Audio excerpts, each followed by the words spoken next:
E aí galera, beleza? Sete aqui, gente, no vídeo de hoje trazendo pra vocês a minha análise do quarto episódio dessa terceira temporada de Kimetsu no Yaiba. E senhores, senhoras e senhores, que episódio foi esse, tá? Eu não tô aguentando, cara, o hype tá cada vez aumentando mais e tá ficando difícil suportar esse nível de hype. Então eu já queria pedir pra vocês participarem do desafio de hoje, me digam o que vocês acharam do episódio, qual sua nota de 0 a 10 e tudo isso usando a hashtag imortal aí nos comentários, beleza? Porque eu quero saber a opinião de vocês. Muito obrigado a todos os membros do canal pelo apoio surreal que vocês me dão, tá? A lista, a tabelinha de membros tá cada vez maior e vamos torcer pra que continue assim, tá? Se você tá interessado em ter o seu nomezinho nessa tabela, dá uma olhadinha no botão Seja Membro aqui embaixo. E se eu falar pra vocês que é possível vocês ganharem uma graninha extra no fim do mês com praticamente zero esforço? Isso, meus amigos, é graças ao patrocinador desse vídeo, a Honey Game. Se você tava aí de bobeira tentando achar um jeito de pagar a assinatura da Crunchyroll, por exemplo, esse é o momento de glória dos otakus. Basicamente, a Honey Game funciona da seguinte forma: em troca de você compartilhar a sua conexão com a internet, o aplicativo deles vai realizar algumas pesquisas de dados, comparações de preços, e com isso você vai ganhar um trocadinho no final. Obviamente não precisa se preocupar com nenhuma informação sua ficando em perigo, porque é 100% seguro. E a Honey Game funciona tanto pelo celular quanto pelo computador, então de qualquer lugar você consegue aproveitar. E como se já não tivesse bom demais, eu consigo melhorar mais ainda essa parada pra vocês. Se registrando pelo meu link que tá aparecendo aqui na tela e na descrição e usando o meu código 7, vocês ganham $5 de bônus pra vocês começarem com tudo. Então não perde a oportunidade de ganhar um dinheirinho extra pra pagar o seu streaming favorito ou comprar até uma skin naquele seu jogo que você tá viciado. Não deixem passar essa oportunidade. Não esquece de deixar o like no vídeo, se inscrever, ativar o sininho e bora de uma vez pra análise de hoje. O episódio de hoje começou com aquela coisinha padrão dos episódios de Kimetsu que tá sendo ultimamente, que é recapitular rapidamente a última cena do episódio anterior. Depois que o Tokito decide ajudar o Kotetsu de uma vez, ele sem problema nenhum, na maior tranquilidade do mundo, ele maceta aquele peixe, rapaziada.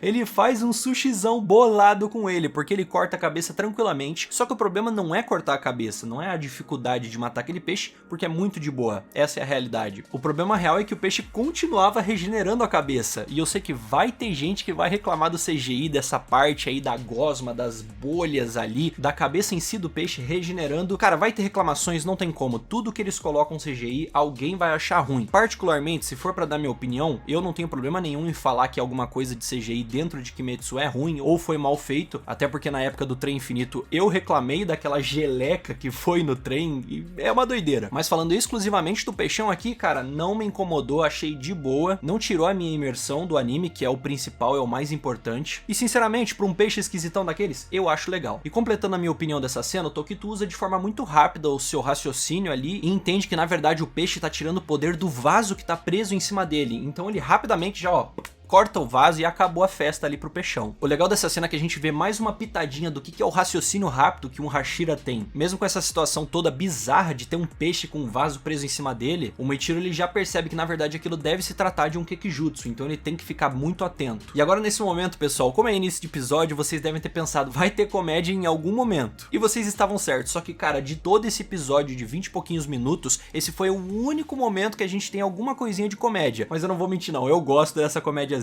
que tem nesse ponto do episódio do Kotetsu pulando no Tokito e agradecendo por ele ter salvado a vida dele. Ele pede desculpas por ter chamado ele de cabeça de alga, e aí o Tokito começa a se perguntar, como assim você me chamou de cabeça de alga? Cara, é muito legal, essa cena é muito fofinha, ver o Kotetsu arrependido ali, e ao mesmo tempo ele implora pro Tokito ir salvar quem? O Haganezuka, que tá lá a mil, cara, forjando e melhorando aquela lâmina de 300 anos que tava dentro do boneco do Yorichi, e ele não vai parar de fazer o serviço dele, então ele tá implorando pro Tokito ir até lá e salvar ele, porque a vila claramente tá sendo atacada. É muito bonitinho ver como o Kotetsu se importa com os outros, cara, ele é só uma criancinha ali no meio de uma coisa bizarra que tá acontecendo na vida dele, e ele ainda assim lembra dos outros, muito legal. E agora a gente vê em outro momento doido do episódio, que a princípio parecia que o Tokito ia recusar ajudar, né, o Haganezuka, só que ele não recusa, ele começa a se lembrar de memórias que estão ali meio perdidas na cabeça dele, e ele se lembra do mestre Kagaya falando pra ele não desistir, que o mais importante é ele estar vivo, e que as suas memórias aos poucos vão ser recuperadas, e essa névoa que tá dentro da mente dele vai ser clareada em algum momento. Ou seja, isso provavelmente tem ligação aí com o fato do jeito que o Tokito age a todo momento, por que ele é tão frio e não se importa com as pessoas, sabe, não sabe lidar com praticamente ninguém socialmente. Isso com certeza tem ligação, e eu acho que cada vez mais a gente vai entender melhor do que são essas memórias que ele perdeu, o que faz ele ser do jeito que ele é. Depois disso fica muito claro que o Tokito vai ajudar e ele vai até o Haganezuka, só que ele tá levando o Kotetsu nas costas, e o Kotetsu gritando, pedindo pra ele ir mais devagar. O Tokito até avisa pra ele parar de falar, porque senão ele vai acabar mordendo a língua, e depois disso a gente já tem um corte de cena. Depois disso a gente chega no menino Tangerina, que não tava bem, cara, tava prestes a ser vaporizado por um grito sônico daquele Oni pássaro, e a gente vê que tem uma palavra escrita ali na língua desse Oni, que tá escrito alegria, ou seja, provavelmente ele representa a alegria, como a gente já viu os outros representando outras coisas, outros sentimentos, meio que emoções, né? E no último segundo, cara, quando eu pensei que outra pessoa iria chegar pra ajudar o Tangerina, nada disso, ele só pegou a espada e vapo, cortou ali a língua do Oni. Por um momento o Tanjiro até pensa que ele pode ter feito uma cagada de novo cortar esse Oni ao meio e ele ter que se multiplicar de novo e acabar prejudicando ele. E de início até parece que vai ser isso que vai acontecer, porque o Oni meio que se divide, só que ele fica todo gosmento, repartido, parece que só tá a língua ali, sabe? Não tá o corpo inteiro, não tá a cabeça regenerada, mas as línguas estão ali com a palavra alegria. E aí do nada surgem duas bolas de energia sendo criadas ali dessas línguas, dessas bocas, e vão ser disparadas no Tangerina.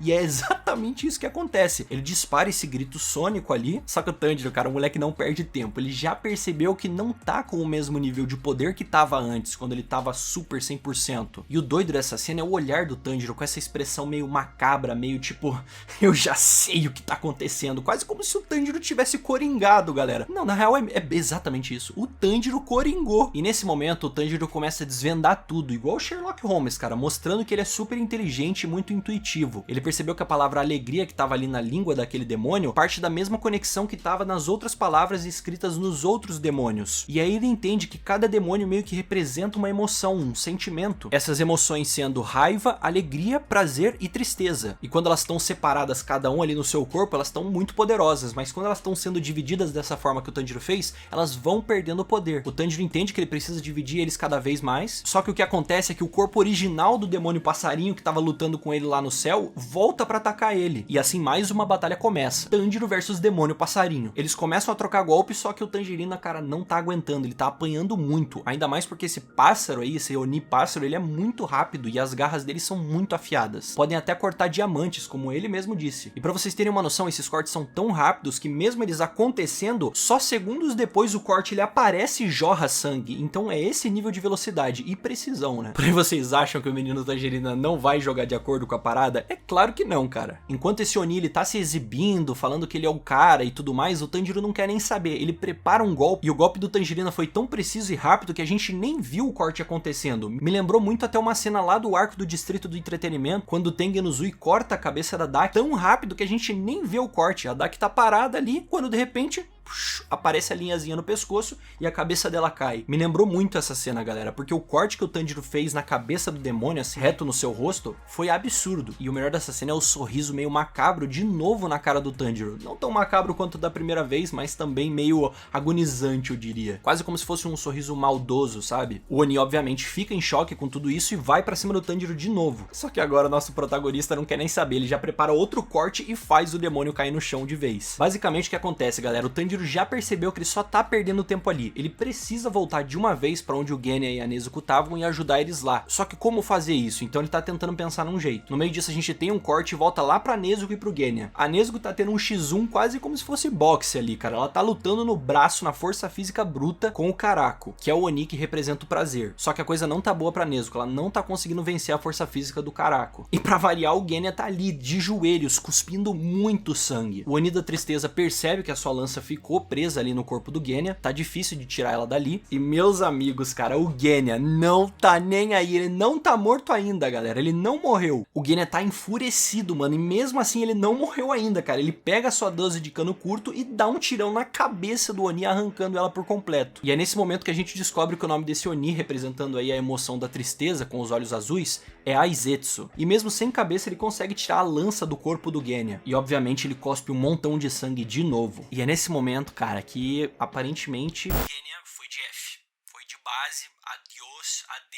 Só que não, meus amigos, quando os Onis acham que ele vai morrer de vez ali finalmente, o Genya começa a recitar algumas palavras, como se fosse uma espécie de mantra. E o Aizetsu se prepara pra fazer um corte mortal de uma vez, porque o Sekido tá gritando ali na orelha dele, e do nada, cara, o Genya desvia com uma velocidade absurda daquele ataque, e já prepara um contra-ataque nas costas desse demônio. E quando ele ia acertar o golpe, simplesmente o Sekido com o seu cajado de raios ali, eletricidade, começa uma onda de choque que paralisa por completo o Genya. Obviamente, depois disso tudo, os Onis Onis começam a notar que tem alguma coisa muito estranha com esse moleque. Por que ele não morre, velho? E o Caraco, que tava lutando com a Nezuko, olha pra aquilo tudo acontecendo e fica muito mais animado pra lutar com ele do que com a Nezuko, porque afinal de contas, um moleque não morre, a outra é só o Moni que tá ali enchendo o saco dele. Então pra finalizar as coisas com a Nezuko, ele simplesmente dá um chute que atravessa o corpo da Nezuko, quase que empalando ela praticamente. Só que o que ele não esperava é que mesmo ele atravessando um chute no corpo da Nezuko, ela ia dar um chute e arrancar meio que o maxilar e a cabeça dele meio que pela metade. Mano, meu Deus do céu, é briga de chute. O Caraco fica em choque e pra variar, a Nezuko não perde tempo. Ela arranca o próprio braço ali que tava sendo segurado pelo Caraco e joga meio que o sangue assim no rosto dele e usa o seu Kekijutsu de sangue explosivo. Mano, a Nezuko muito esperta, velho. E como se tudo isso já não fosse muito absurdo a Nezuko tá fazendo, ela dá um pulo girando e retorcendo ali o braço do Caraco e ela arranca esse braço dele fora e esse é o braço que tava segurando a arma dele, aquele lequezinho de folha. E ela, sem pensar duas vezes, usa o leque contra o próprio Caraco, jogando ele pra longe. Claro que não com a mesma intensidade que teria se fosse ele usando o próprio leque, mas foi o suficiente pra jogar ele pra longe. O Sekido obviamente tá muito pistola e sem ter outro tipo de reação, ele já pega o seu cajado e finca no pescoço da Nezuko, cara. Eu não aguento mais gente sendo perfurada, mano. Que é isso, velho? Vamos voltar pro Tangerina. Obviamente, nosso protagonista ainda tá apanhando bastante, levando várias garradas ali, vários cortes muito fundos. Só que nesse momento ele vai tentar aplicar uma ideia que ele sabe que ele não pode hesitar. E quando a gente pensa que vai acontecer essa ideia agora, na verdade não acontece. A gente volta pro Genya. O Aizetsu continua brigando com o Genya e ele não acredita que esse moleque ainda não morreu. O Genya continua recitando essas palavras estranhas, quase como se fosse um mantra, como eu disse, e ele vai levantando pouco a pouco, cara, numa pose. Meus amigos, que badass. Pica demais o menino Genya. E ele fala pro Aizetsu que o nome dele é simplesmente Shinazugawa Genya, e que é pra ele lembrar desse nome, e ele olha com um olhar berserker, num modo rage. Me lembrou muito a expressão do Tanjiro contra Daki lá no Distrito de Entretenimento. Menino Genya não tá pra brincadeira. E aí em seguida a gente acha que vai acontecer alguma coisa, mas não acontece, a gente volta pro Tangerina. Muitos cortes de cena nesse episódio, galera, meio curioso. E quando a gente volta pro Tanjiro, a gente descobre que ele vai usar a habilidade daquele Oni contra ele mesmo, então ele vai aproveitar dele ter asas pra meio que ele achar uma forma de voltar pro prédio que ele tava da forma mais rápida. Então o Tanjiro começa a correr fingindo que tá fugindo do Oni em questão ali naquele momento. Obviamente o passarinho não vai deixar, então ele vai pra cima do Tanjiro e no último segundo ele dá uma desviada e prepara uma empalada, cara. Ele faz um espetinho com esse Oni. A gente já sabe que tem frango a passarinho, mas nesse caso é Oni a passarinho, porque ele fincou a espada dele atravessando o joelho e a boca e a língua ali do Oni. Esse episódio tá brutal. Na moral, eu não me lembro de um episódio que aconteça tantas coisas bizarras nesse nível de sangue e violência. Brutal demais. Se vocês lembram de algum episódio que tenha mais violência do que esse em Kimetsu, cara, comentem. E o melhor de tudo dessa cena é que o Tanjiro começa a manejar esse Oni como se ele fosse um aviãozinho, cara. Ele vai virando assim com a espada, controlando a direção que ele quer que ele voe, porque ele tá, né, sem poder fazer nada naquele momento, a espada tá atravessada nele, e o Tanjiro só vai levando até chegar lá no prédio, na casa que eles estavam ali, onde tava rolando a batalha inicial. O Tanjiro prensa esse Oni com tudo na parede, e a partir disso, ele volta ao combate original. E a coisa não tá boa, afinal a primeira coisa que ele viu quando entrou ali foi a Nezuko, cara, perfurada no pescoço pelo cajado do Sekido. Só que não dá, cara, não dá pra duvidar da inteligência rápida que o nosso menino Tangerina pode ter num combate. Ele, sem pensar duas vezes, parte pra cima do Sekido, e quando o Sekido vai atacar ele com o cajado dele, ele não percebeu que em instantes, cara, numa fração de segundos, o Tanjiro pegou a perna do Urogi, que é o tal passarinho, ele cortou um pedaço da perna, pegou a perna, mano, e usou ela pra se defender do ataque do cajado, fazendo o cajado perfurar na perna e não nele. Mano, meu Deus, velho. Até o próprio Sekido, que é o Oni desse cajado, fica em choque com o nível de intuição e rapidez de tomada de decisão que o Tanjiro teve nesse momento, cara. É absurdo. Quem fala que o Tanjiro tira poder da bunda, pelo amor de Deus, rapaziada, olha o nível de inteligência de combate que esse cara tem. E como se o que ele fez já não fosse inteligente, ele pega essa pata de passarinho e usa ela pra tirar o cajado da Nezuko, porque assim os choques não afetariam essa pata e consequentemente não machucariam ele. Mano, o Tanjiro é um gênio, velho, dane-se. Só que quando ele consegue tirar o cajado, mano, simplesmente ele leva um golpe e no último segundo a Nezuko salva ele. E ela também já tá poucas, né? Ela joga mais sangue nesse demônio, no Sekido, e começa a tacar fogo ali nele. E de repente, do nada, olhando pro luar, a gente vê quem voltando pra luta? O Caraco, cara. A coisa vai ficar feia pra eles. E como se já não fosse bom só ele chegar na luta, ele já chega usando o seu leque, causando uma pressão esmagadora, quase como se fosse uma mistura de um terremoto de pressão aplicado ali no Tanjiro e na Nezuko. Nezuko. A pressão desse ataque ela é tão grande que ela derruba o chão como se fosse uma forma de um leque assim e desmaia o Tanjiro e a Nezuko, cara, por completo, os dois de uma vez só. E é nesse momento que o Orogi, o Sekido e o Karako se juntam ali e falam, é o momento do golpe final. E obviamente não ia ficar pra agora esse ataque final, a gente corta a cena pra um outro momento, onde a gente vê os ferreiros avisando que a vila tá sendo invadida por um exército de peixes marombas. Roxas gigantescos. E eu sei que agora vai ficar uma loucura, né? A rapaziada vai tacar um hate em Kimetsu falando que CGI é horrível, que porcaria é essa. É normal, né? A galera gosta de meter o pau em Kimetsu por qualquer motivo. E vou dar minha opinião sincera, cara. Eu achei que o CGI tá muito bom. Adorei o contraste de cores entre roxo e amarelo com os olhos ali e as escamas roxas. Achei que ficou muito bonito. Eu achei muito real a presença deles ali naquele momento. A bizarrice que é ter peixes marombas atacando a sua vila ali do nada. Os ferreiros tentando se salvar. É tudo muito doido. Dá uma sensação de perigo mais eminente do que já tava. Eu até fiquei me perguntando, pô, a vila tá sendo atacada pelos duas superiores 4 ali, tá todo um caos acontecendo, mas e os ferreiros? O que eles estão fazendo? Agora tá aí a resposta. E do nada, de repente, a gente vê o corvo da Mitsuri chegando, falando que ela tem que se apressar pra ajudar todo mundo e simplesmente corta pra Mitsuri aparecendo ali, indo até a vila. E assim o episódio acabou, galera. Cara, que episódio. Eu não sei dizer se foi o meu episódio preferido, mas de fato foi o que teve mais ação até o momento. O último episódio, o terceiro, tinha tido 10 minutos de ação. Esse foram 20 e pouquinhos minutos de intensidade pura, sem tempo pra respirar. Pra fazer essa análise mesmo, eu fiquei maluco. De verdade, eu gostei muito, cara. Não sei qual que é a minha nota, vou deixar nos comentários e eu quero a de vocês. Eu sei que tem gente que vai falar, pô, nem teve nada do Tokito nesse episódio, mas pô, nem faria sentido, né, galera? Precisa dar tempo de tela pros outros personagens. E diferente dos fins de episódio padrões que a gente sempre tem, das fofocas da Era Taisho,